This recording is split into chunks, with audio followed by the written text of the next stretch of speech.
देखो next topic है हमारा linear dependent and linear independent vectors. Okay, तो सबसे पहले आप वेक्टर को समझ लो। ठीक है, वेक्टर किसको बोलेंगे हम? जो भी रो मैट्रिक्स है या कॉलम मैट्रिक्स है, रो मैट्रिक्स या कॉलम मैट्रिक्स को हम वेक्टर भी बोलते हैं। ठीक है, सपोज ऐसा अगर कोई मैट्रिक्स है एक्स मैट्रिक्स है कोई ऐसा x1 कॉमा दिए चलता नहीं दिए चलता। ठीक है, x1 comma x2 comma x3 up to xn। Okay, ऐसा मैट्रिक्स है हमारा, तो इसको x ही बोलता हूं मैं। Okay, x is equal to this matrix है ना, ओनली रो मैट्रिक्स है यहाँ पे बेटा, सिर्फ रो है। अगर कॉमा दिए कॉमा से रिप्रेजेंट करें तो भी चलेगा ये कॉमा, और नहीं दिए तो भी चलेगा, तो प्रॉब्लम नहीं उसमें। ठीक है, तो ये मैट्रिक्स को हम क्या बोलेंगे? वेक्टर। ओके, या फिर ऐसा कॉलम है तो वो मैट्रिक्स को क्या बोलेंगे? वेक्टर। ठीक है, वेक्टर बोलेंगे या मैट्रिक्स बोल सकते हैं, रो मैट्रिक्स या कॉलम मैट्रिक्स या फिर वेक्टर बोलेंगे। ठीक है, तो जनरली हम यहाँ पे वेक्टर यूज करते हैं, रो और कॉलम मैट्रिक्स को हम वेक्टर बोलते हैं। ठीक है, तो लीनियर डिपेंडेंट का मतलब क्या होगा बेटा? लीनियर डिपेंडेंट मींस ऐसे वेक्टर्स है। ठीक है, मतलब मैट्रिक्स याद रखना है। ठीक है, एक तो रो मैट्रिक्स हो सकता है या फिर column matrix x1 x2 x3 up to xn, ये हमारे जो है तो वेक्टर्स है। ठीक है, इसको हम लीनियर डिपेंडेंट कब बोलेंगे? जब ऐसा कोई रिलेशन मिल रहा है हमें λ1 x1, ठीक है, plus λ2 x2 plus λ3 x3 plus λn xn is equal to 0, जिसमें से बेटा ये λ1 λ2 λ3 λn, ठीक है, ये हमारे कांस्टेंट्स है या नंबर्स है। ठीक है, ये नंबर सभी जीरो नहीं होना। ओके, यहाँ पे कोई ना कोई एक नंबर की कुछ ना कुछ वैल्यू होना। ठीक है, तो हमने देखा यहाँ पे the vector x1, x2, x3 up to xn are said to be linearly dependent if there exists a number λ1 λ2 λ3 and so on up to λn, not all zero। okay, सभी टर्म्स जीरो नहीं होना, such that ये relation. Okay, यहाँ पे λ1 into x1 plus λ2 into x2 plus λ3 into x3 up to λn into xn is equal to 0। ठीक है, ऐसा relation मिलता है। और ये रिलेशन में लेकिन जो λ1 λ2 λ3 जो भी नंबर्स से जो वेक्टर्स को मल्टीप्लाई है या फिर हम बोलेंगे जो वेक्टर्स का कोएफिशिएंट है, वो सभी नंबर्स जीरो नहीं होना। ओके, ये सभी कांस्टेंट्स जो है तो ये जीरो नहीं होना, नॉट ऑल जीरो। ओके, उसके कुछ जीरो हो सकते हैं, कुछ नहीं हो सकते। ठीक है, कंप्लीटली सभी टर्म्स सभी नंबर जीरो नहीं होना, सभी जो है कांस्टेंट से जीरो नहीं होना। ओके, तो इसमें एक रिलेशन बनेगा, लीनियर रिलेशन। ठीक है, ये x1 x2 x3 का ये लीनियर रिलेशन फॉर्म होगा बेटा। ठीक है, इसको हम लीनियर रिलेशन बोलेंगे, है ना। लीनियर का मींस जो भी हमारे वेक्टर्स हैं सभी की डिग्री 1 है। ठीक है, और वो इजीली एक्सप्रेसिबल है, मतलब इनके बीच में जितने भी वेक्टर्स हैं x1 x2 x3 up to xn, ये जितने भी वेक्टर्स हैं इनके बीच में एक रिलेशन फॉर्म हो रहा है। ओके, ये रिलेशन फॉर्म हो रहा है। अब ये रिलेशन में बेटा λ1 λ2 λ3 ये नंबर्स है। ओके, अगर ये सभी नंबर जीरो होंगे इसका मतलब है कोई रिलेशन फॉर्म ही नहीं होगा। ठीक है, तो हमें लीनियरली डिपेंडेंट मतलब ये वेक्टर्स एक में एक पे डिपेंड करते हैं, ये कब बोल सकते हैं हम? जब उनके बीच में कोई रिलेशन फॉर्म हो रहा है। ठीक है, जैसे अगर हम देखें y is equal to f of x, है ना, अगर ऐसा हमारा कोई फंक्शन है y is equal to f of x, तो हम क्या बोलते हैं? y is a dependent variable. Okay, and x is a independent, y is a function of x। ठीक है, जैसे ये y और x के बीच में रिलेशन हो गया। ठीक है, तो यहाँ पे हम y को क्या बोलते हैं? y डिपेंड है x पे। ठीक है, तो उनके बीच में अगर कोई रिलेशन है इसका मतलब वो एक में एक पे डिपेंड है। ठीक है, यहाँ पे y x पे डिपेंड है और ये f को अगर इधर शिफ्ट किए, जैसे sin है sin को इधर शिफ्ट किए, sin इनवर्स बनता है। ठीक है, तो x के डिपेंड है y, ऐसा हो जाएगा फिर मतलब x और y दोनों एक में एक पे डिपेंड है ये कंडीशन में। ठीक है, y is equal to f of x। ठीक है, तो सेम ऐसे अगर कंडीशन हमें यहाँ पे लगाना है तो हमें एक रिलेशन बनाना पड़ेगा उनके बीच में। वो रिलेशन बन गया तो हम बोलेंगे कि ये जो वेक्टर्स है ये लीनियरली डिपेंडेंट है, मतलब एक में एक पे ये वेक्टर्स डिपेंड है। अगर एक की वैल्यू चेंज होती है तो दूसरी की वैल्यू भी उसके रिस्पेक्ट में चेंज होगी, अगर दूसरी की चेंज होती है तो तीसरी की वैल्यू उसके रिस्पेक्ट में चेंज होगी। ऐसा एक रिलेशन फॉर्म हुआ है तो हम बोलेंगे ये वेक्टर्स क्या है? Linearly dependent. तो ऐसा रिलेशन बना है हमने, ऐसे रिलेशन में ये जो कांस्टेंट्स है यार, इसको हमने नंबर्स कोई ना कुछ नंबर होंगे, अगर ये नंबर सभी जीरो नहीं है तो ही लीनियरली डिपेंडेंट है। अगर ये नंबर जीरो होंगे बेटा तो लीनियरली इंडिपेंडेंट है, सीधे सीधे नंबर्स। ये नंबर्स अगर जीरो नहीं, ये कांस्टेंट जो है λ1 λ2 λ3, अगर ये जीरो नहीं है मतलब सभी जीरो नहीं है। ठीक है, कुछ अगर जीरो है कुछ जीरो नहीं है तो हम तो भी वो लीनियरली डिपेंडेंट हो गया। ठीक है, अगर सभी जीरो है ये रिलेशन में सभी नंबर जीरो है, सभी कोएफिशिएंट जो है तो वेक्टर्स के जीरो है, तो हम क्या बोलेंगे? वो लीनियरली इंडिपेंडेंट है। ठीक है, उनके बीच में रिलेशन नहीं है कोई। ठीक है, मतलब एक वेक्टर पे दूसरा वेक्टर डिपेंड नहीं करता है, ठीक है। तो यही हमारा लीनियरली डिपेंडेंट और लीनियरली इंडिपेंडेंट की डेफिनेशन होगी, ओके। अब इसकी जो प्रॉब्लम्स है ना, अब इसके प्रॉब्लम्स हमें सॉल्व करने के लिए हमें लैम्डा 1 लैम्डा 2 लैम्डा 3 ये जो है तो निकालना पड़ता है। अगर ये कंप्लीटली जीरो आ रहा है, सभी जीरो आ रहे हैं, है ना, तो हम बोलेंगे लीनियरली इंडिपेंडेंट है। अगर उसमें से कुछ जीरो आ रहे हैं, कुछ जीरो नहीं आ रहे, तो हम बोलेंगे लीनियरली इंडिपेंडेंट है, ठीक है। तो ऐसे कंडीशन में ऐसा डायरेक्ट ऐसा प्रॉब्लम सॉल्व करना, लैम्डा 1 लैम्डा 2 लैम्डा 3 की वैल्यू निकालना, ये थोड़ा सा हार्ड हो जाता है, मतलब थोड़ा लेंथी हो जाता है, ओके। तो इसके क्वेश्चंस अगर आपको फेस कर अगर आपने, ठीक है, क्वेश्चन शॉर्ट ही आएंगे, क्वेश्चन एकदम लेंथी नहीं आएंगे इसके, ठीक है। अभी तक तो आएंगे सर सब इस पे, ये टॉपिक पे कोई क्वेश्चन, लेकिन इन केस अगर कोई क्वेश्चन इस पे आया, ठीक है, तो वो शॉर्ट ही आएगा बेटा क्वेश्चन, ठीक है। तो सॉरी एक बार क्वेश्चन आई थिंक इस पे आया था, एक क्वेश्चन मुझे याद आ रहा है, इस पे एक क्वेश्चन आया था linearly dependent and independent vectors पे, ठीक है। तो उसमें आपको सिंपली क्या देखना है बेटा, लैम्डा 1 लैम्डा 2 ये निकालने से अच्छा है कि सिंपली वो जो वेक्टर्स है, वो वेक्टर्स के बीच में कोई रिलेशन फॉर्म हो रहा है। अगर वो रिलेशन आपको समझ में आ गया, ठीक है, अगर रिलेशन फॉर्म हो रहा है इसका मतलब लीनियरली डिपेंडेंट है, अगर रिलेशन फॉर्म नहीं हो रहा है इसका मतलब लीनियरली इंडिपेंडेंट है, ठीक है। तो रिलेशन अगर आपने पहचान लिए तो आपको लैम्डा 1 लैम्डा 2 निकालने की जरूरत नहीं, सिंपली डायरेक्ट पूछते हैं कि ये वेक्टर्स में से कौन सा वेक्टर लीनियरली डिपेंडेंट है या लीनियरली इंडिपेंडेंट है, ठीक है। डायरेक्टली ऐसे एक बार क्वेश्चन आया था, ठीक है। तो हमें सिंपली क्या करना है, रिलेशन देखना है। अगर रिलेशन हमें अगर पकड़ में आ गया, रिलेशन अगर हमें समझ में आ रहा है कि रिलेशन है इसमें, ठीक है, तो वेक्टर्स में तो हम इजीली बता सकते हैं। अदरवाइज हमें लैम्डा 1 लैम्डा 2 ये चीजें निकालना पड़ेगा, ठीक है। इसमें देखो क्वेश्चन लेता हूं मैं ये इरेज करता हूं, लीनियरली डिपेंडेंट और लीनियरली इंडिपेंडेंट का मीनिंग समझ लो। एक लीनियर रिलेशन है जिसमें कुछ तो भी नंबर्स मल्टीप्लाई है वेक्टर्स को, मतलब कोएफिशिएंट है, ये वेक्टर्स के कोएफिशिएंट है। अगर कोएफिशिएंट जीरो नहीं है मतलब लीनियरली, मतलब सभी जीरो नहीं है इसका मतलब लीनियरली डिपेंडेंट, सभी जीरो है इसका मतलब लीनियरली इंडिपेंडेंट, ओके। सिंपली ऐसा रिलेशन है इसका, दोनों भी इजी है ये। इस पे अगर हम क्वेश्चन भी देखें तो क्वेश्चन भी इजी फॉर्म होते हैं इस पे, ओके। ये मैं इरेज कर रहा हूं, रफ कर रहा हूं।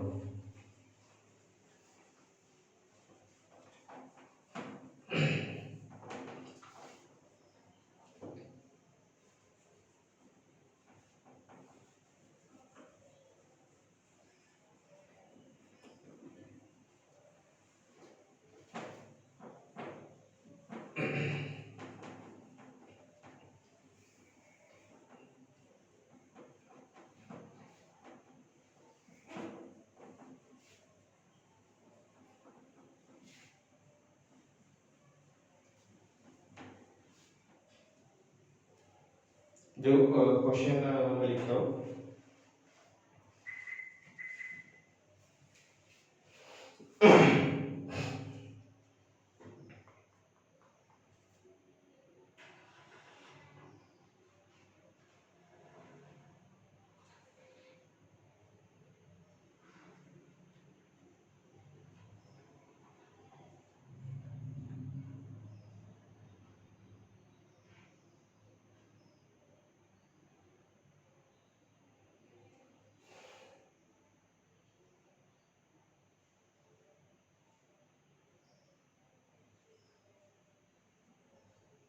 देखो एक क्वेश्चन है, पहले क्वेश्चन ले लेंगे, क्वेश्चन नंबर 1 देखो। For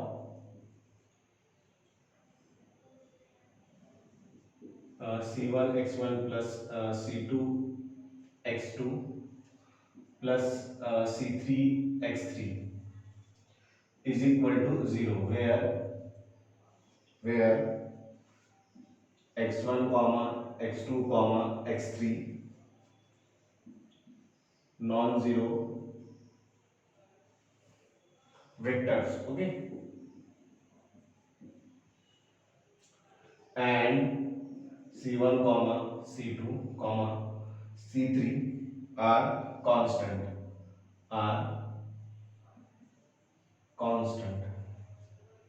then x1 comma x2 comma x3 are linearly independent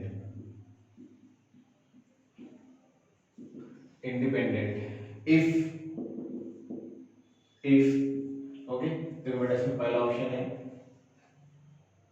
c1 is not equal to 0 comma C2 is not equal to 0 comma C3 is not equal to 0, linearly independent है, ठीक है, एक relation given है हमें, okay, ये relation में C1 C2 C3 constants है और x1 x2 x3 ये हमारे वेक्टर्स है, ठीक है, तो x1 x2 x1 x2 x3 ये लीनियरली इंडिपेंडेंट कब रहेंगे, ठीक है, तो ये चार ऑप्शन में से हमें एक ऑप्शन करेक्ट ऑप्शन चूज करना है, ओके, तो सेकंड ऑप्शन है हमारा C1 is not equal to 0 comma C2 is equal to 0 and C3 is equal to 0, okay, and third option is C1 is not equal to 0 comma C2 is not equal to 0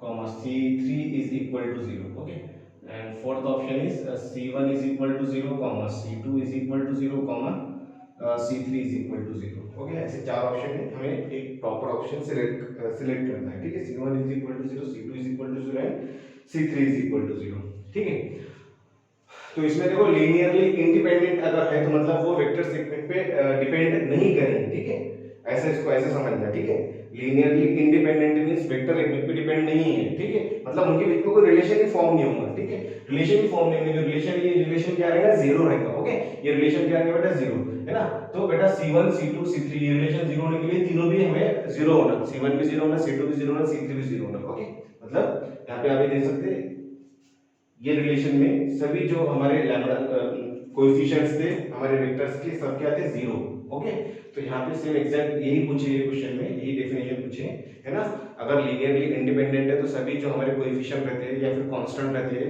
जो vectors को multiply रहते हैं वो सभी constant क्या रहते हैं बेटा, जीरो रहते हैं, ओके, लीनियरली इंडिपेंडेंट की तो हमारा करेक्ट ऑप्शन हो जाएगा डी, है ना, देखो सभी C1 भी जीरो C2 भी जीरो C3 भी जीरो, बाकी तीन ऑप्शन में ऐसा नहीं है, तो ये चीज हमें ध्यान में रखना है, जिसका ऑप्शन हो गया ऑप्शन नंबर 4, ठीक है, डायरेक्ट क्वेश्चन था, डेफिनेशन भी क्वेश्चन था, ओके, देखो नेक्स्ट क्वेश्चन लेते हैं हम,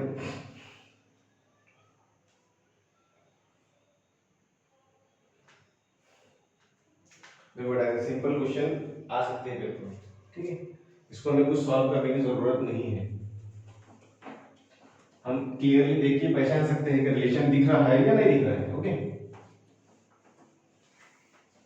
ट्रिग्नोमेट्री पे भी आ सकते हैं क्वेश्चन, ओके, ट्रिग्नोमेट्री फार्मूला अगर आपको याद है तो रिलेशन आप बना सकते हैं, ठीक है, उसके भी क्वेश्चन ले लेंगे हम एक तो, पहले नंबर्स के क्वेश्चन देखो, क्वेश्चन नंबर 2 देखो, क्वेश्चन नंबर 2 लिख रहा हूं मैं, ठीक है, the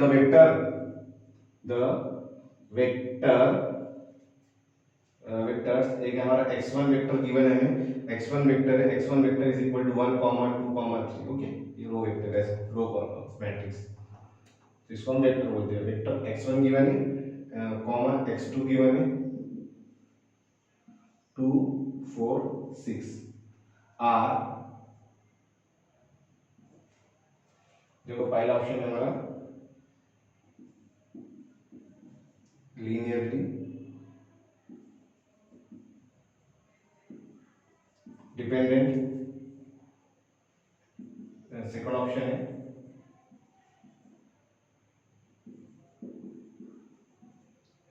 linearly independent, okay, third option है म्यूचुअली ऑर्थोगोनल,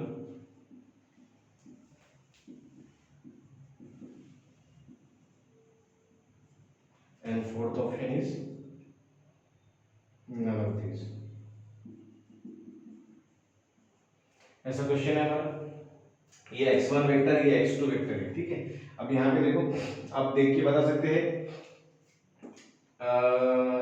क्लियरली, यहाँ पे x1 जो वेक्टर है हमारा x1 है हमारा 1 2 3, ठीक है, अगर मैं इसको 2 से मल्टीप्लाई करा 2 into x1 करा अगर मैंने तो ये 2 सभी को मल्टीप्लाई करेगा, ठीक है, अगर मैं 2 into x1 करा तो ये 2 1 से मल्टीप्लाई 2 से मल्टीप्लाई 2 3 से मल्टीप्लाई, ओके, तो 2 को 1 से मल्टीप्लाई करो 2 को 2 से मल्टीप्लाई करो 4 और 2 3 से मल्टीप्लाई करो 6, 2 4 6 जो कि हमारा x2 है, मतलब रिलेशन फॉर्म हो गया बेटा, इस पे 2x1 is equal to x2 ऐसा रिलेशन फॉर्म हो गया, मतलब एक रिलेशन मिल गया दोनों के बीच में, ठीक है, रिलेशन मिल गया मतलब लीनियरली डिपेंडेंट है, ओके, ऐसा हो गया, ठीक है, एकदम सिंपल है, देखो ज्यादा सॉल्व करने की जरूरत नहीं, हमें लैम्डा 1 लैम्डा 2 जो कांस्टेंट्स लेते हैं हम, है ना, तो उसको सॉल्व करने का तरीका अलग है, ठीक, ये शॉर्टकट मेथड होगी एकदम सिंपल में, ठीक है, लॉन्ग मेथड भी बताऊंगा मैं, बड़ा क्वेश्चन ले लूंगा एक, उसमें आपको लॉन्ग मेथड भी समझ में आ जाएगी। ठीक है, लेकिन क्वेश्चन ऐसे ही आएंगे इसके शॉर्ट एकदम।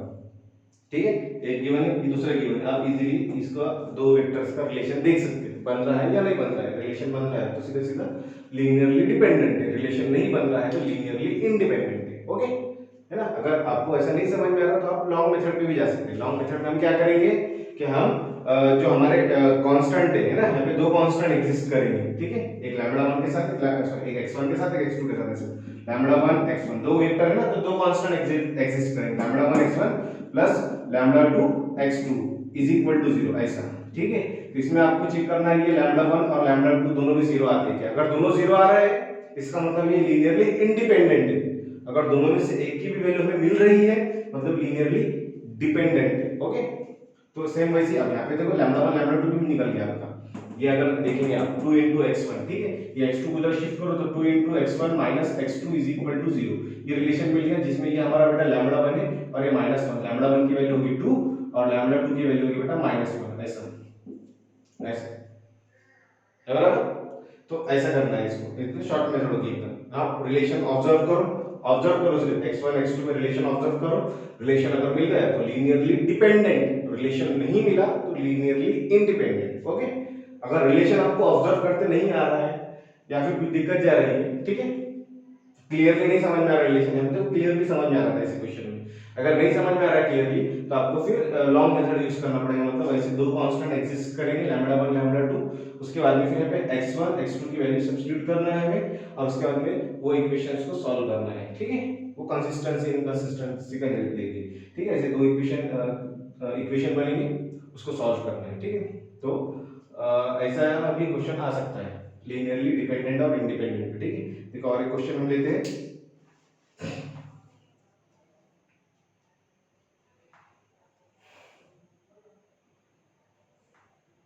एक लॉन्ग क्वेश्चन ले लेते हैं हम, तो आपको आइडिया क्लियर हो जाएगी हमें निकालना कैसे लीनियरली डिपेंडेंट और इंडिपेंडेंट। ठीक है, तो ये इरेज कर रहा हूं मैं, रफ कर रहा हूं।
देखो क्वेश्चन नंबर 3 हमारा,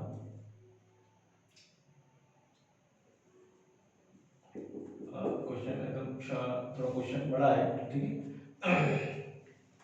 show that x1 x2 x3 are linearly independent। Okay, linearly independent।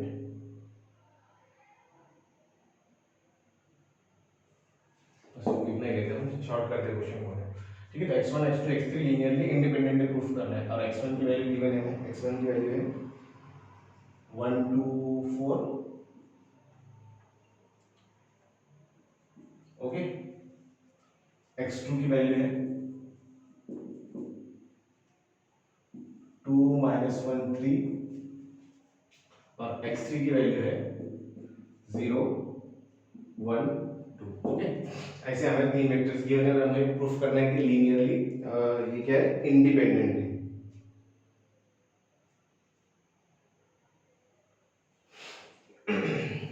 तो तो बेटा यहाँ पे देखो अब हम थोड़ा सा लॉन्ग मेथड से जाते हैं, ठीक है। लॉन्ग मेथड से हम देखेंगे क्या हमें निकालना कैसे है, ठीक है।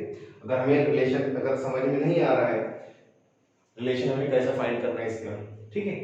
अब रिलेशन ऑब्जर्व कर दिया है, तीन में अब ऑब्जर्व करना थोड़ा मुश्किल है, तीन वेक्टर्स आए तो ऐसे ये नंबर्स में जैसे हम यहाँ पे क्लियरली ये क्वेश्चन दिख रहा था कि 2 से अगर मल्टीप्लाई करें तो मतलब इसको अगर मैं 2 से मल्टीप्लाई करूँ तो मतलब डायरेक्ट ये वेक्टर मिल जाता है मुझे, डायरेक्ट हम ऑब्जर्व कर सकते थे। लेकिन अगर तीन अगर आए तो थोड़ा ऑब्जर्व करना मुश्किल है, ठीक है। तो ऐसी कंडीशन में हमें क्या करना है, सिंपली हमें कांस्टेंट्स की वैल्यू फाइंड करनी है, ठीक है। कांस्टेंट्स की वैल्यू मींस ये जो लैम्डा 1 लैम्डा 2 ये जो एग्जिस्ट करता है हमारे वेक्टर्स के मल्टीप्लिकेशन में जो कांस्टेंट रहते हैं, कोएफिशिएंट रहते हैं, ठीक है, हमें उसकी वैल्यू फाइंड करना है। अगर वो सभी जीरो आते हैं मतलब लीनियरली डिपेंडेंट, और अगर जीरो नहीं आते, कुछ जीरो या फिर कुछ जीरो नहीं आते तो लीनियरली डिपेंडेंट, ओके। तो वही हम इसमें यहाँ पे करेंगे, ठीक है। तो यहाँ पे देखो हम एक रिलेशन है, हमें पता है कि अगर लीनियरली डिपेंडेंट हो या लीनियरली इंडिपेंडेंट हो, एक रिलेशन है ना। रिलेशन क्या है बेटा उसका, lambda 1 x1 plus lambda 2 x2 plus lambda 3 x3 is equal to 0। ये रिलेशन है, लीनियर रिलेशन, ठीक है। अगर ये इसमें लीनियर रिलेशन में सभी जो लैम्डा 1 लैम्डा 2 लैम्डा 3 जीरो आते हैं, इसका मतलब इंडिपेंडेंट है ना, क्योंकि रिलेशन ही नहीं बन रहा। अगर उसमें से तीनों में से एक आध जीरो या फिर दो जीरो आ रहे, एक भी अगर वेक्टर आ रहा है, एक भी अगर कांस्टेंट की वैल्यू हमें मिल रही है, तो इसका मतलब वो क्या होगा, लीनियरली डिपेंडेंट होगा, ओके। तो देखो ये मैं इरेज कर रहा हूँ, इसको थोड़ा सा मैंने सॉल्व नहीं किया, ये आप सॉल्व कर लेना क्वेश्चन अच्छे से, ठीक है। सिंपली कुछ भी नहीं है, ये करना है आपको, ये वेक्टर को 2 से मल्टीप्लाई करो तो ये वेक्टर मिल जाता है, मतलब ये रिलेशन मिल जाता है। ये रिलेशन मिल जाना मतलब लीनियरली क्या होगा, डिपेंडेंट होगा, ओके। ये इरेज कर रहा हूं मैं।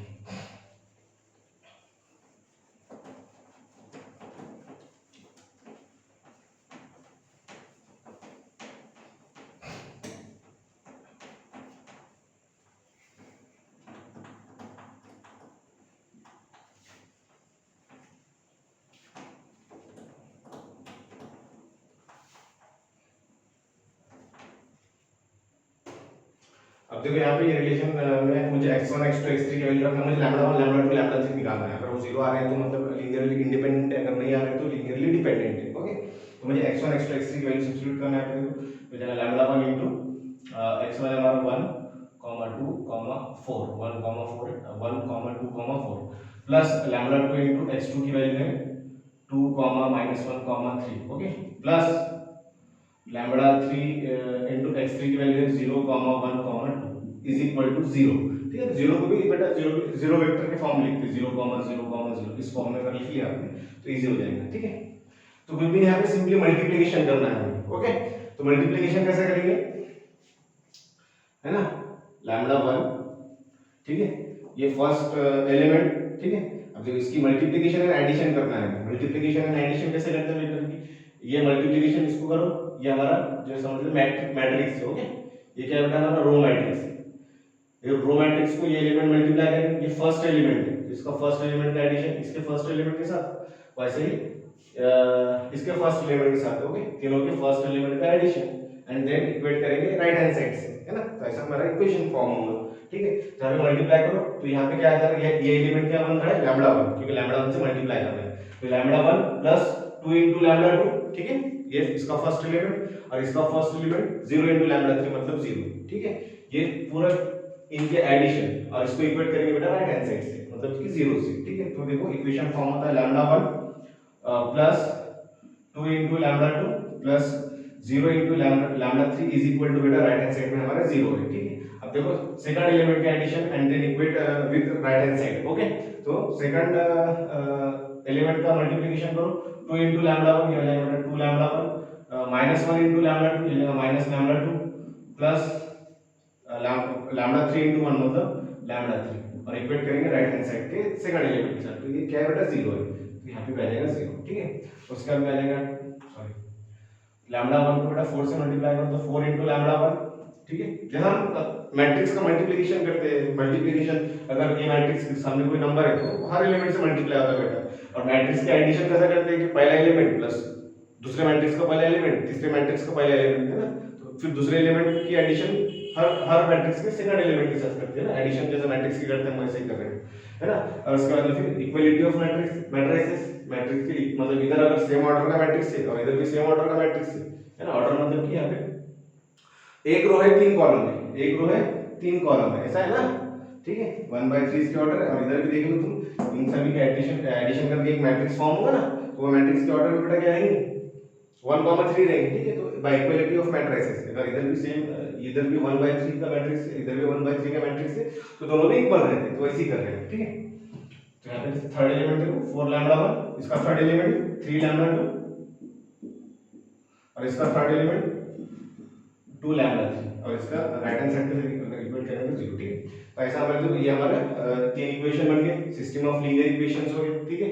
इसकी हम कंसिस्टेंसी वगैरह चेक करेंगे, ठीक है। अब ये देखो होमोजेनियस है, राइट हैंड साइड पे क्या है 0 है, तो ये क्या हो गया होमोजेनियस सिस्टम हो गया, ठीक है। होमोजेनियस सिस्टम है और देखो तीन इक्वेशन तीन अननोन है, तो हम सीधा सीधा मैट्रिक्स ए का डिटरमिनेंट चेक कर लेंगे, ठीक है। मैट्रिक्स ए मींस क्या रहता है बेटा, matrix A means coefficient matrix है ना, हमारे जो वेरिएबल्स है, हम यहाँ पे वेरिएबल जो है लैम्डा 1 लैम्डा 2 लैम्डा 3, ये वेरिएबल्स के हम कोएफिशिएंट देखेंगे। ये वेरिएबल्स के कोएफिशिएंट देखो, पहला क्या है लैम्डा 1 जो कि लैम्डा 1 कोएफिशिएंट 1, लैम्डा 2 का 2 और लैम्डा 3 का बेटा 0, ठीक है। सेम वैसे 2 -1 1 और यहाँ पे बेटा 4 3 2, ओके।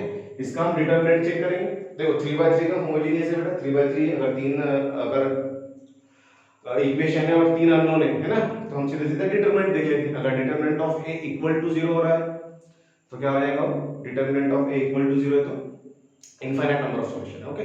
और determinant of A equal to not equal to 0 मतलब यूनिक सॉल्यूशन, ओके। तो यहाँ पे हम इसका डिटरमिनेंट चेक कर लेंगे। यहाँ मैं देखो मैं निकाल रहा हूँ डिटरमिनेंट ऑफ ए, निकाल रहा हूँ determinant of A is equal to, okay, ये हो जाएगा 1 into in bracket first column first row छोड़ देंगे -1 इनटू 2, ये हो जाएगा -2 -1 into 3 okay, then +2, okay, second element minus रहता है -2 इनटू इन ब्रैकेट, अब फर्स्ट रो सेकंड कॉलम छोड़ देंगे 2 इनटू 2 4 -2 इनटू 2 4 -4, ओके, ऐसा आ गया। तो 4 -4 ये हो गया बेटा 0, ठीक है। -2 -3 हो गया -5, मतलब determinant of a is -5 and this is not equal to 0, and this determinant of a is not equal to 0 means the rank of a is 3 and the total number of unknown variable भी 3 है इसके, है ना। तो मतलब हमारा ये क्या रहता है यूनिक सॉल्यूशन, और इसको बोलते हैं ट्राइवियल सॉल्यूशन। गिवन सिस्टम है unique solution, given system have unique solution, और इसको हम क्या बोलते हैं ट्राइवियल सॉल्यूशन, जो कि क्या रहता है बेटा लैम्डा 1 लैम्डा 2 लैम्डा 3 तीनों भी क्या है 0 है, lambda 1 is equal to lambda 2 is equal to lambda 3 is equal to क्या है 0, मतलब तीनों भी 0 है। इसका मतलब ये क्या है लीनियरली इंडिपेंडेंट है, ठीक है। ऐसा समझ में, इसको ऐसे सॉल्व करना है, ठीक है, एकदम सिंपल है, कुछ भी नहीं है। ऐसे तीन वेक्टर्स गिवन है, अगर तो तीन वेक्टर्स गिवन है, तीन कांस्टेंट ले लो बेटा, वेक्टर्स की मतलब ये हमारा रिलेशन है, ठीक है। ये रिलेशन में अगर हमें वेक्टर्स जो कोएफिशिएंट है, जो कांस्टेंट है लैम्डा 1 लैम्डा 2 लैम्डा 3, अगर इसकी वैल्यू मिलती है तो लीनियरली डिपेंडेंट होंगे, ठीक है। अगर इसकी वैल्यू नहीं मिलती मतलब लीनियरली इंडिपेंडेंट। अगर सिस्टम ऑफ इक्वेशन में अगर आप देखें, अगर इनफाइनाइट नंबर ऑफ सॉल्यूशन मिल रहा है, मेनी सॉल्यूशन है ना, इनफाइनाइट नंबर ऑफ सॉल्यूशन मिल रहे हैं तो लीनियरली डिपेंडेंट होंगे बेटा, ठीक है। अगर इनफाइनाइट सॉल्यूशन मिलेंगे मतलब ये इसकी भी अलावा सॉल्यूशन रहते हैं ना, है ना। और ये हमेशा होमोजेनियस आएगा बेटा, ये जो है लीनियरली डिपेंडेंट और इंडिपेंडेंट, अगर आपको कांस्टेंट लैम्डा 1 लैम्डा 2 लैम्डा 3 ये निकालना है, ठीक है, तो होमोजेनियस इक्वेशन ही form, homogeneous equation system of equation ही फॉर्म होगा। Homogeneous system of equation form हो रहा है, और इसका मतलब आप अगर तीन इक्वेशन और तीन अननोन है तो आप डिटरमिनेंट ऑफ ए चेक कर लो, determinant of A is equal to 0 आ रहा है मतलब मेनी सॉल्यूशन। मेनी सॉल्यूशन इसका मतलब ये बेटा यहाँ पे लैम्डा 1 लैम्डा 2 लैम्डा 3 की वैल्यू 0 के अलावा भी कुछ ना कुछ है, ठीक है। तो इसका मतलब कुछ ना कुछ वैल्यू, इसका मतलब है इसका कुछ ना कुछ रिलेशन है, मतलब ये लीनियरली डिपेंडेंट है, ठीक है। अगर ट्राइवियल सॉल्यूशन हमें मिल रहा है means determinant of A is not equal to 0 मिल रहा है, मींस ये गिवन सिस्टम का यूनिक सॉल्यूशन यानी ट्राइवियल सॉल्यूशन, यानी कि तीनों भी 0, इसके अलावा कोई सॉल्यूशन नहीं, तीनों भी 0, इसका मतलब रिलेशन ही नहीं बन रहा, इसका मतलब ये क्या होगा लीनियरली इंडिपेंडेंट, ठीक है। तो ऐसा हमें सॉल्व करना है इसके क्वेश्चंस, ठीक है। इसका और एक बड़ा सा क्वेश्चन ले लेता हूं मैं, ठीक है, ताकि आपके और आइडिया क्लियर हो जाए। अच्छा काम करते हैं, पेपर में आई थिंक इसका क्वेश्चन एक बार आया था, तो वो क्वेश्चन हम देखते हैं। तो पहले हम एक क्वेश्चन ले लेते हैं, बड़ा वाला क्वेश्चन ले लेंगे जिससे आपकी और आइडिया क्लियर हो जाए, ठीक है। मेनली सॉल्यूशन वाला इनफाइनाइट मतलब लीनियरली डिपेंडेंट वाला ऐसा क्वेश्चन ले लेंगे, ठीक है, जिससे आपको रिलेशन भी बनाते आ जाए। यहाँ पे तो रिलेशन फॉर्म हो ही नहीं रहा बिकॉज क्योंकि इंडिपेंडेंट इसका मतलब रिलेशन नहीं बनेगा, तीनों में जीरो, लैम्बडा 1 लैम्बडा 2 लैम्बडा 3, ठीक है, मतलब लीनियरली इंडिपेंडेंटली।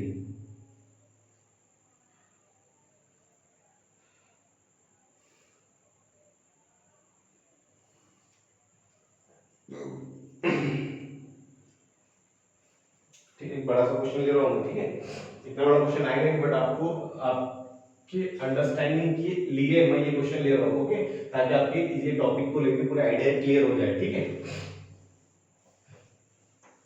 इसलिए मैं ये क्वेश्चन ले रहा हूँ, ठीक है। क्वेश्चन नंबर, हमारे 3 क्वेश्चन हो गए शायद, क्वेश्चन नंबर 4 देख लो, ठीक है।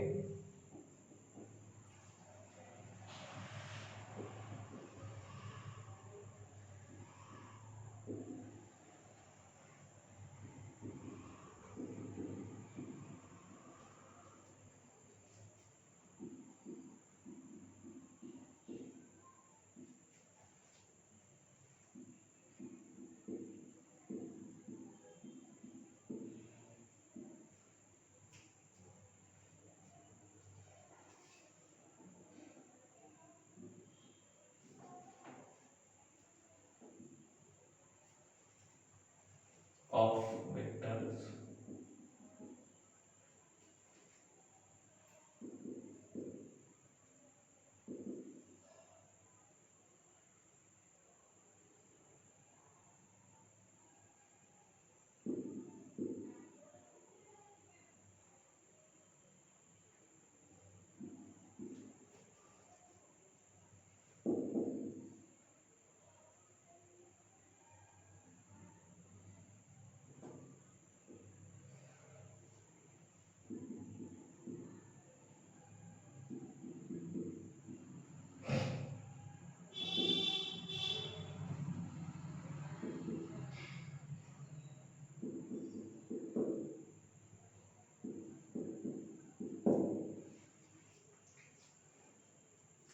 तो ऐसा क्वेश्चन है,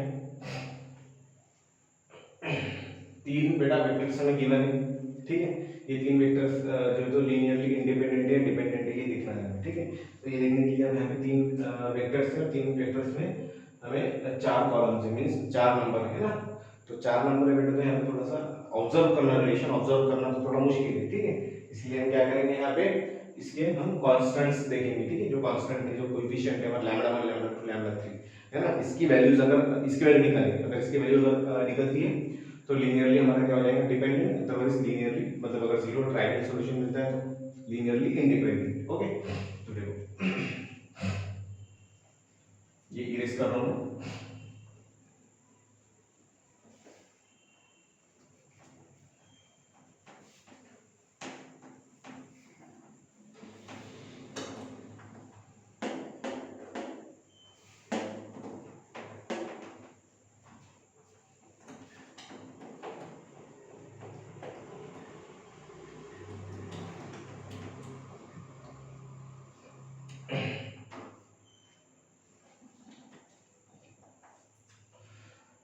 अब ये यहाँ पे तो 3 वेक्टर्स गिवन है, इसको हम रिप्रेजेंट कर देंगे, हमारा यहाँ पे पता चला कि x1 है, ये हमारा x2 हो गया, और ये हमारा बेटा x3 है, ये 3 वेक्टर्स हो गए, ठीक है।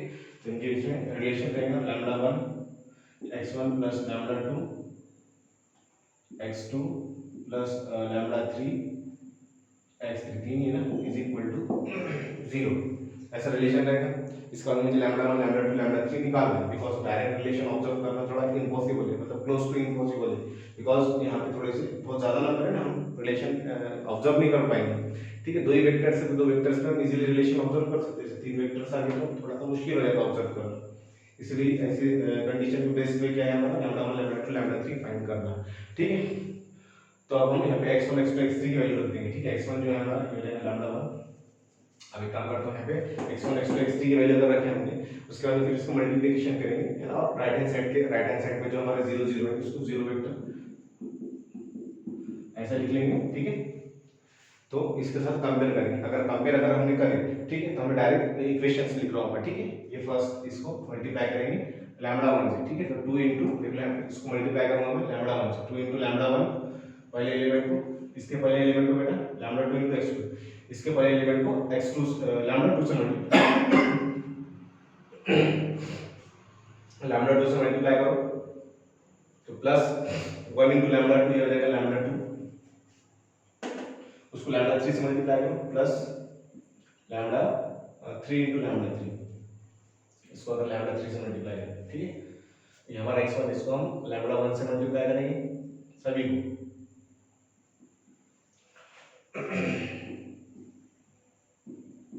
इस यहाँ पे सभी को लैम्डा 2 से मल्टीप्लाई है, बिकॉज x2 से लैम्डा 2 मल्टीप्लाई करते हैं, इसको लैम्डा 2 से, इसको भी, और यहाँ पे लैम्डा 3 से मल्टीप्लाई है।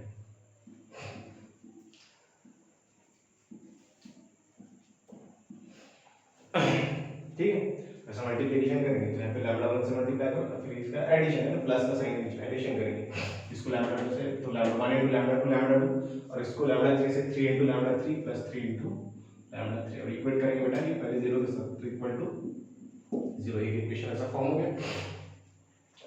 अब second equation minus 1 into lambda 1, तो minus lambda 1 plus 3 lambda 2 plus minus 5 into lambda 3 is equal to 0, okay. अब यहाँ पे देखो 3 इंटू लैम्डा 1, ठीक है, 3 into lambda 1 plus 4 into lambda 2 plus 2 into lambda 3 is equal to 0। बाद में फिर लास्ट इक्वेशन हो जाएगा 2 into lambda 1 plus 2 into lambda 2 plus 2 into lambda 3 is equal to 0, okay. 2 into lambda 1 lambda 2, 2 into lambda 2 2 into lambda 3 is equal to 0। तो ऐसे चार equation form हो गए बेटा। हमें वेरिएबल तीन इक्वेशन चार तो हम डिटरमिनेंट ऑफ ए नहीं ले सकते, बिकॉज उसका यहाँ पे रेक्टेंगल में स्क्वायर मैट्रिक्स नहीं मिलता है 3/3, इसीलिए तीन इक्वेशन, अगर तीन इक्वेशन और तीन अननोन है तो वहाँ पे हम इजीली डिटरमिनेंट देख के मैट्रिक्स का हम बता सकते हैं कि वो इनफाइनाइट सॉल्यूशन है या यूनिक सॉल्यूशन, तो यहाँ पे हमें सॉल्व करना पड़ेगा। तो मैट्रिक्स ए को मैं ले लेता हूँ पहले। मैट्रिक्स ए मींस हमारा कोएफिशिएंट मैट्रिक्स होता है, okay. Coefficient matrix augmented matrix same ही रहता है, इसमें तो हम डायरेक्ट मैट्रिक्स ए ही लेंगे। कोएफिशिएंट मैट्रिक्स लैम्डा 1 लैम्डा 2 और लैम्डा 3 का कोएफिशिएंट, पहले इसमें है 2 1 3, ओके। दूसरे इसमें 1 3 -5, सॉरी -1 3 -5 -1 3 -5, तीसरे इसमें 3 4 2, ओके, 3 4 2, और चौथे इसमें 2 2 2 इज इक्वल टू 0। बेटा इसको 2 से डिवाइड करते हैं तो lambda 1 plus lambda 2 plus lambda 3 is equal to 0। ये इजी हो जाएगा थोड़ा, 2 से अगर डिवाइड करें तो, ओके, तो ये थोड़ा इजी हो जाएगा, मतलब कोएफिशिएंट के मिल 1 1 1, ओके।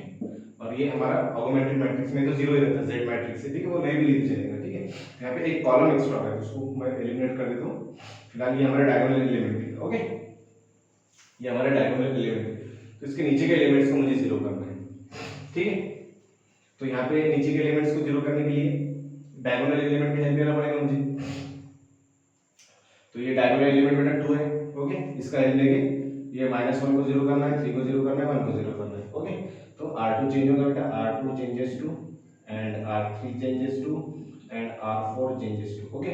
तो R2 जब चेंज हो रहा है तो क्या करेंगे हम, यहाँ R2 आ जाएगा और यहाँ पे हेल्प लेंगे हम R1 की, फर्स्ट होगी, तो ये देख लेंगे R2 में जो है ये हम साइन छोड़ देंगे, ठीक है। R2 में क्या है 1, ठीक है, 1 को बेटा R1 से मल्टीप्लाई करें तो 1 into R1 ही रहेगा, और R1 में जो इसको R2 से मल्टीप्लाई, R1 में 2 है तो R2 को R2 से मल्टीप्लाई, साइन डिफरेंट है तो प्लस कर देंगे, ओके।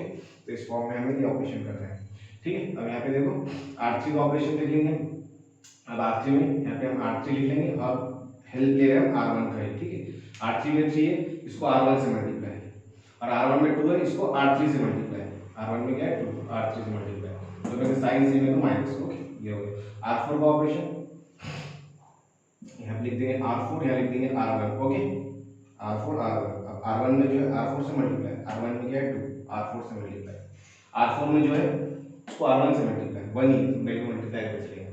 साइन क्या है दोनों के सेम है मतलब माइनस, ठीक है, ऐसा ऑपरेशन करना है, ठीक है। तो यहाँ पे देखो इतना है, तो this matrix is equivalent to first row change करना, लिख लो 2 1 3, ओके। सेकंड रो जब चेंज कर रहे हैं तो कैसे होगा ऑपरेशन, 2r2 प्लस r1, मतलब 2r2 प्लस r1, ठीक है। 2 इंटू -1 -2 प्लस 2, ये हो गया बेटा 0 6, okay. 2 into 3 6, 6 plus 1 7, 2 into -5 -10 plus 3 -7, okay, ऐसा आ गया। अब R3 का ऑपरेशन देख लो, R3 को जब चेंज कर रहे हैं तो ये इरेज कर देता हूँ, ठीक है। R3 को कैसे मल्टीप्लाई करना है, 2 से मल्टीप्लाई और R1 को -3 से मल्टीप्लाई, ओके। मल्टीप्लाई करो, 2 इंटू 3 6 और ये -3 इंटू 2 -6, 6 -6 ये हो गया 0, ये हो जाएगा बेटा 2 इंटू 4 8 -3 इंटू 1 -3, 8 -3 हो गया हमारा 8 -3 प्लस 5, ओके।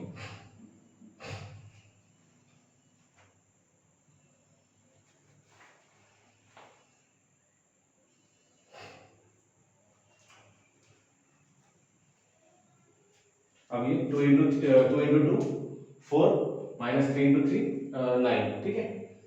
4 -9, ठीक है, 4 -9 तो ये जाएगा बेटा -5, ये हो गया। अब ये इरेज कर देता हूँ, ठीक है। अब R4 का ऑपरेशन देख लो, R4 का ऑपरेशन क्या है, 2 इंटू R4, मतलब R4 को 2 से मल्टीप्लाई और R1 को बेटा -1 से मल्टीप्लाई, -9 से मल्टीप्लाई मींस -1 से मल्टीप्लाई, 2 इंटू 1 प्लस 2 -2, ये हो गया बेटा 0, ठीक है। ये हो गया 0 2 इंटू 1 2 -1, ओके, -1 इंटू 1 -1 2 -1 मतलब 1 2 -3 मतलब -1, ओके, 2 -3 -1, ठीक है। ये हमारे डायगोनल एलिमेंट है कितने, अब 7 का एलिमेंट बेटा 5 और 1 को 0 करना है, ओके। तो R3 और R4 चेंज हो रहा है, ठीक है।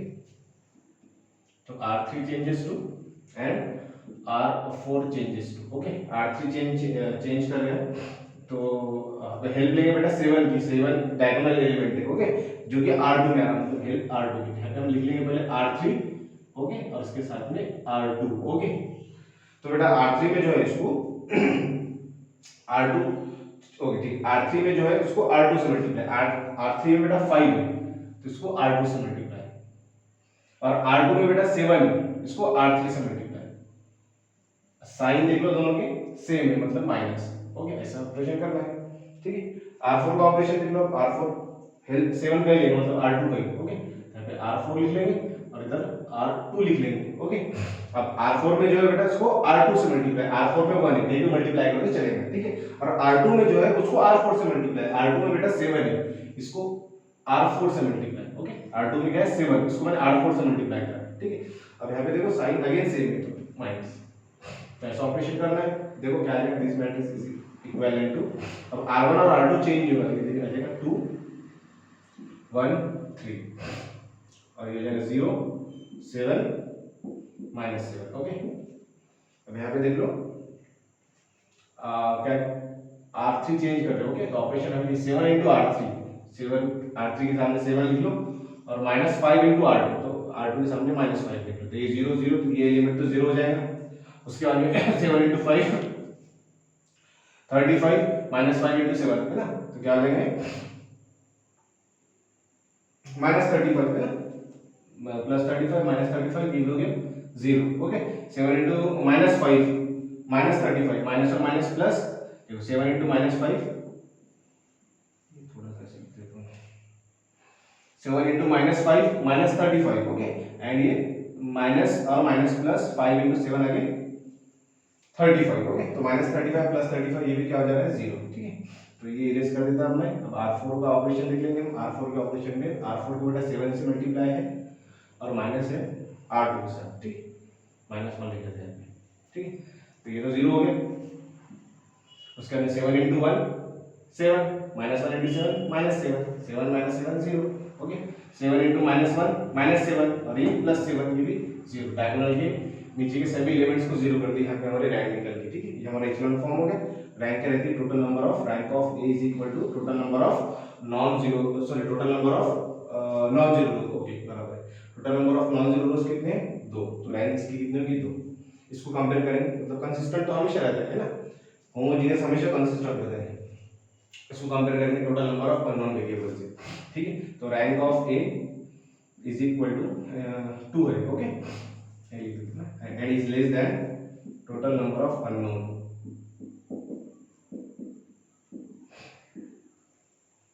That is total number of unknown कितने 3, मतलब 3 से लेस है, okay. Oh sorry less than का साइन गलत दे दिया मैंने, लेस देन का साइन ऐसा होता है, ठीक है, जिसका बड़ा उसकी तरफ मूव। तो rank of A is equal to 2 है ना, एंड ये जो है 2 ये लेस देन बेटा अननोन से, ठीक है, अननोन हमारे लैम्डा 1 लैम्डा 2 लैम्डा 3 तीन है, ठीक है। तो इसका मतलब ये क्या है, infinite number of solution, therefore given system have infinite solution, okay. Infinite solution बेटा इसका मतलब ये जो है ये लीनियरली डिपेंडेंट है, ठीक है। अब इसका रिलेशन अगर निकालना है तो रिलेशन भी निकाल सकते थे, ये इक्वेशन को वापस से क्या है नेक्स्ट पार्ट, इसको लैम्डा 1 से, इसको लैम्डा 2 से, इसको लैम्डा 3 से मल्टीप्लाई करो तो इक्वेशन बन जाती है, ठीक है। तो जाएगा 2 lambda 1 plus lambda 2 plus 3 lambda 3 is equal to 0, ठीक है। ये तो हो गया 0, ये हो जाएगा लैम्डा 2 सॉरी 7 लैम्डा 2 और उसको लैम्डा 3 से multiply minus 7 lambda 3 is equal to 0, okay. तो ऐसा हो गया, तो ये देखो यहाँ से बेटा 7 से डिवाइड करो तो हो जाएगा लैम्डा 2 और ये लैम्डा 3 को इधर शिफ्ट कर दो तो इज इक्वल टू लैम्डा 3, ठीक है। यहाँ पे क्या करना पड़ता है, एक पैरामीटर लेना पड़ता है, ओके। तो पैरामीटर कैसे लेंगे हम, जो हमारे टोटल नंबर ऑफ अननोन और जो रैंक निकली उसको माइनस कर दो, इतने पैरामीटर हमें लेना है, मतलब और एक अननोन लेना है, ठीक है ना, एक अननोन लेना है कि 2 अननोन लेने हैं, मतलब पैरामीटर की बात चल रही है, ठीक है, पैरामीटर कितने लेने हैं, ठीक है। तो जो हमारी रैंक है उसमें से बेटा सॉरी जो हमारे अननोन है उसमें से रैंक माइनस करो, 3 में से 2 माइनस करो तो 1 आता है, ठीक है।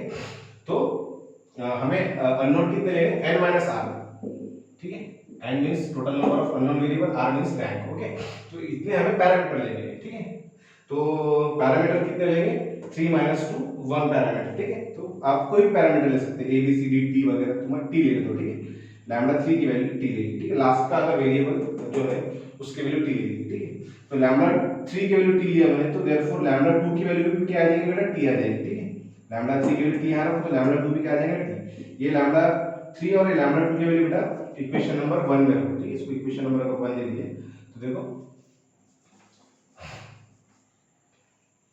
तो ये 2 into लैम्डा 1, लैम्डा 2 की वैल्यू बेटा है t प्लस t और लैम्डा 3 की वैल्यू भी बेटा t, तो plus 3t is equal to 0। यहाँ से लैम्डा 1 निकल जाता है हमारा, ये 4t हो जाएगा, 4t को इधर शिफ्ट करो तो 2 lambda 1 is equal to minus 4t, okay. तो ये देगा lambda 1 is equal to minus 2t, ऐसे हमारे ये तीनों वैल्यूज मिल गई हमें, लैम्डा 2 लैम्डा 3 और ये लैम्डा 1, ठीक है।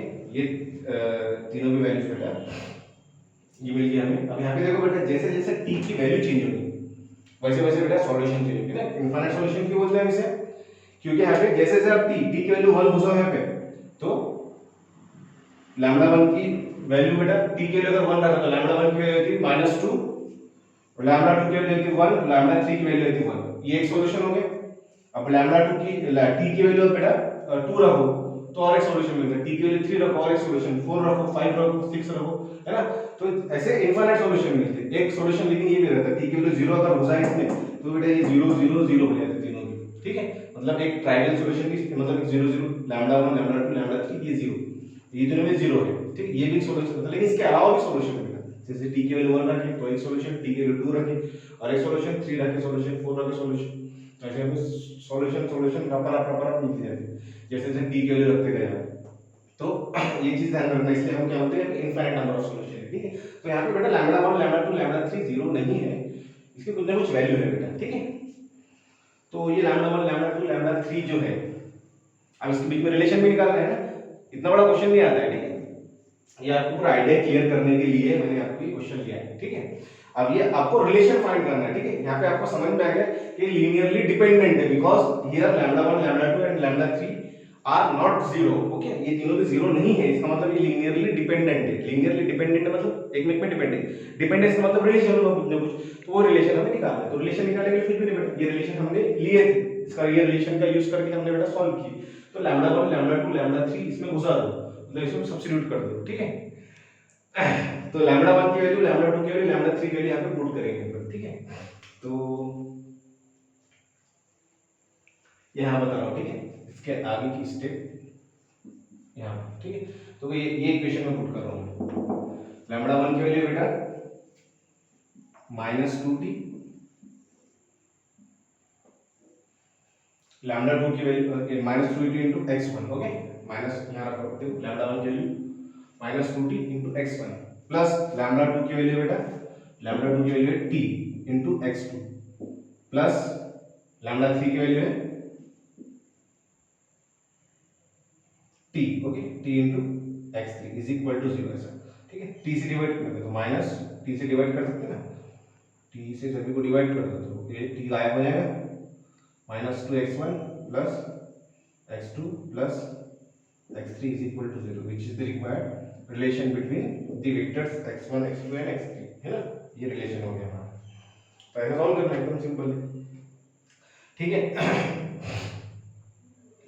अब यहाँ पे यही रिलेशन नहीं बेटा एकदम, मतलब t की वैल्यू 2 रखो और एक रिलेशन मिलता है, ठीक है, जैसे इसमें t की वैल्यू रखते हैं, फिलहाल ये रिलेशन समझ लो, ठीक है। -2x1 plus 2 plus x2 plus x3 is equal to 0 ये रिलेशन होगा, ठीक है। तो ऐसा हमें सॉल्व करना है, ये ऐसे क्वेश्चन है ना। फिलहाल तो आपको मैंने इसके दो तीन मेथड बताया। ऑब्जर्वेशन से हम रिलेशन देख सकते हैं, रिलेशन अगर मिल गया तो लीनियरली डिपेंडेंट है, रिलेशन नहीं मिला तो लीनियरली इंडिपेंडेंट है, ओके, ऑब्जर्वेशन से। उसके बाद में हमें दूसरी मेथड है ऐसी, ठीक है।